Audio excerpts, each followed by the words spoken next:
Breaking news within the past half an hour. A senior Nigerian politician, his wife and a medical middleman have been convicted of trafficking a man to donate an organ. Prosecutors said they planned to remove the kidney of a 21-year-old Nigerian man so it could be given to their daughter who has a debilitating illness. Hello everyone, welcome back to the channel. Today we bring you a heartwarming story from Enugu State, Nigeria, where the community of Mpo is in celebration mode. The reason, Mrs. Ekweremadu, wife of former Deputy Senator President Ekweremadu, has been released from a UK prison and is finally back in the country.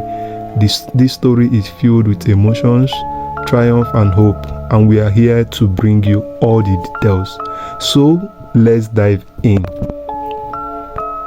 Let's take a step back to understand why this is such a significant event. In 2023, Mrs.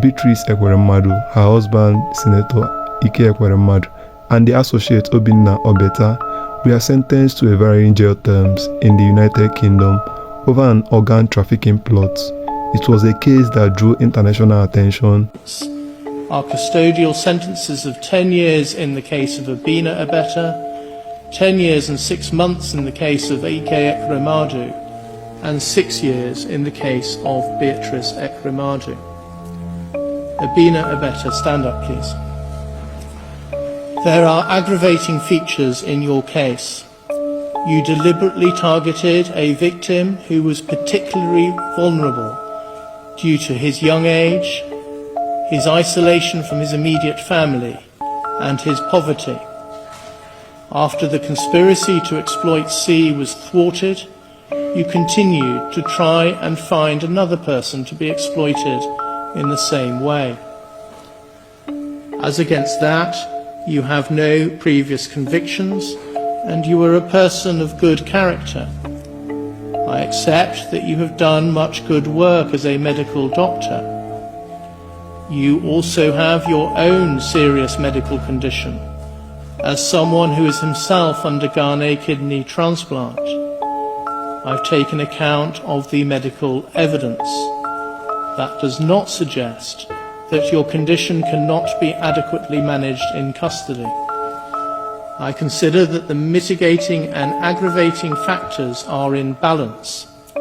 I sentence you to 10 years imprisonment, subject to allowing for the time for which you have been remanded in custody. You will spend 2/3 of that time in custody and will then be on licence until the end of your sentence. You can sit down, please. Senator Ekweremadu, stand up, please. There are substantial aggravating features in your case. You knew that the donor was vulnerable because of his young age and his poverty. You had a profound understanding of the impact of poverty because of the work you have done for the ECOA Foundation. You gave direct instructions to ensure that tight control was exercised over C. Once the transplant did not go ahead, you immediately sought to find another person to be exploited in the same way, rapidly managing to identify several potential candidates. As against that, you have your own ongoing health problems.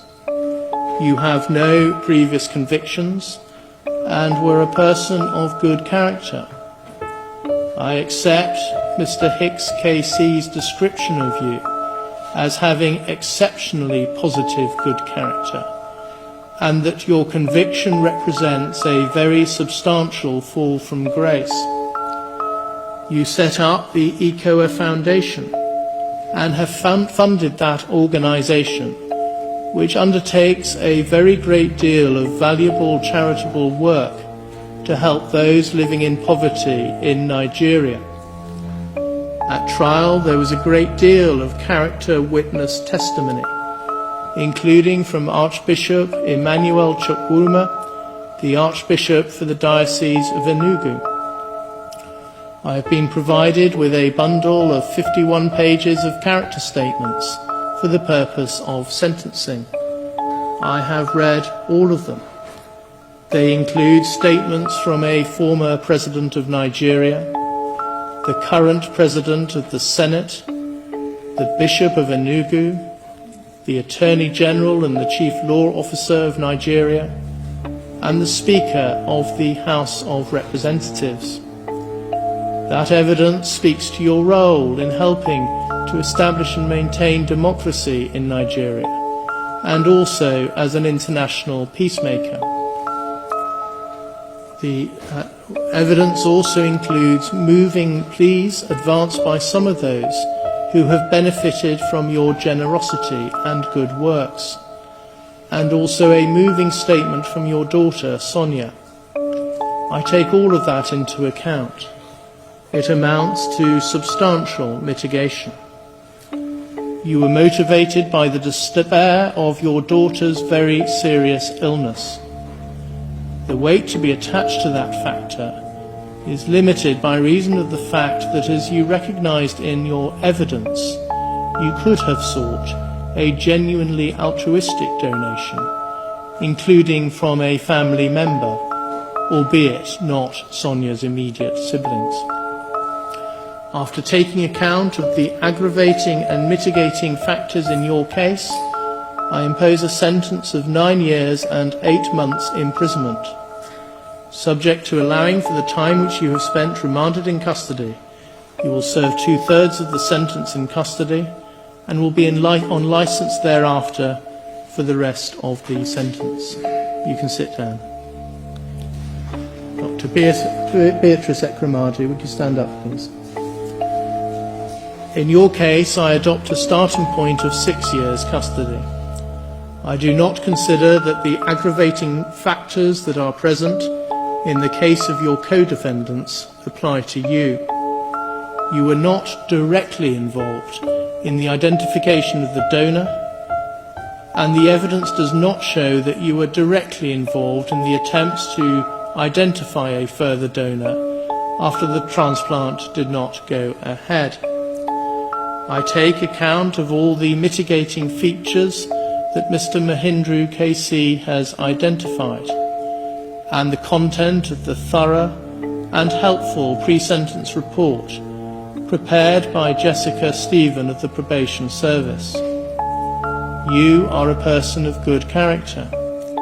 You helped set up the ECOA Foundation with your husband, and you have been closely involved with its important charitable work.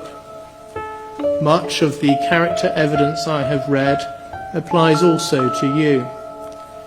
You were also motivated by the desperate plight of your daughter and by maternal love.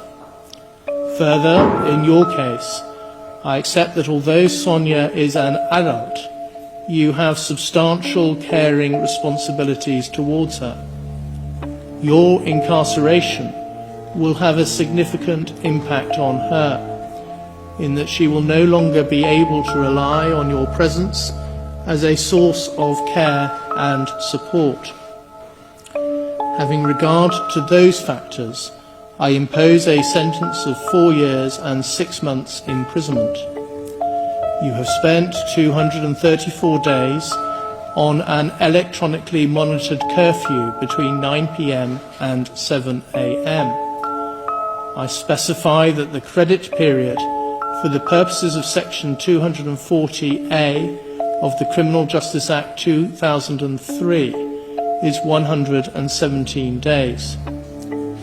So that period shall count towards your sentence. Subject to that, and subject to allowing for the time you have spent remanded in custody, you will serve 1/2 of your sentence in custody. You will then be on licence thereafter for the rest of the sentence. You can now each be taken downstairs. With many Nigerians expressing mixed emotions, Beatrice was sentenced to 5 years, and today her return marks the end of her time in incarceration. Sources confirmed that Mrs. Beatrice Ekweremadu arrived in Lagos on Tuesday and is currently in Abuja, but the biggest celebrations are happening in her hometown of Mpo, in Aninri local government area of Enugu State. Let's hear from those on the ground. The streets of Mpu were filled with joy as the community came together to celebrate Beatrice's return. The president of Mpu Town Union, Federated, Mr. Benjamin Chijioke, described this moment as a huge relief for the entire community.